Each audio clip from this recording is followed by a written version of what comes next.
welcome here at New York Comic Con to MTV Geek cast of Person of Interest. Hi, everybody. How you doing? So great to have you guys here. First and foremost, my wife is ecstatic because she is a super fan of the show. Who turned her on to it? This guy right here. That's right. She always doubts me, and I'm always right. That's how it works. She's watching for you now. Yeah, pretty much, yeah. Our TV. You know, having children really upsets the television watching schedule, I find, because I keep hoping they'll just figure out how to take care of themselves, and they don't. It's very, very, very frustrating. You didn't get the manual? I'm sorry, what? You didn't get the manual? You have one? I have one. Do you have it with you? I got a guy. Okay, because they're not sleeping. And it's really affecting everything I'm working on. All right. Person of Interest. It's a story that comes out of, when I first thought of it, I was like, okay, they're going to make a good Big Brother. You know, and it's like a nice, calm, trying to create things.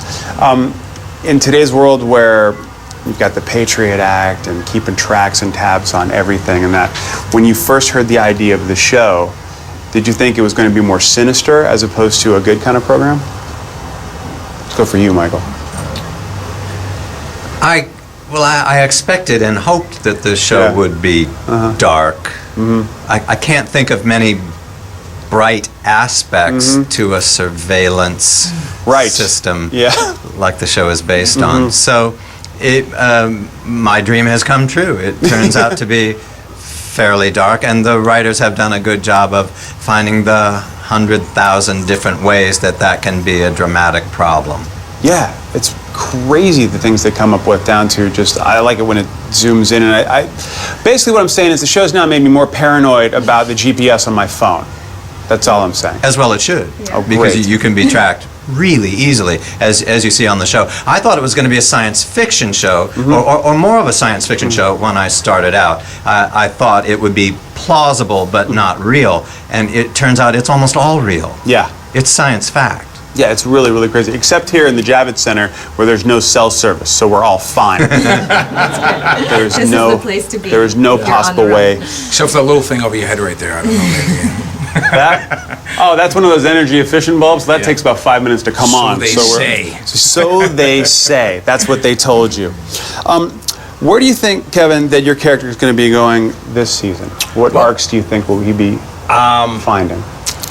You know, Fusco is a rather conflicted individual, and I think at some point his past is going to come back. I feel that he's consistently stacking up skeletons in his closet, and I think eventually the closet is going to overrun, and I think that is when we're really going to determine how many friends he really has. Were you all in San Diego at the Comic-Con there? Yeah. Okay. We were across the street in a hotel, and people got funneled through, and just when you look out at New York, you think, oh, well, this is smaller, you know, and it's still so massive, and there's so many people. Amy, what did you think about the fan reaction in San Diego? Had you been before? I actually wasn't there. I was the well, only crap. one. So you. When you nodded, I assumed. I said So I nodded thanks. this way. But I would love to go. And Really? What do you think about this one? I think it's awesome. We were just taking pictures and watching all the costumes. It's a lot of and fun, right?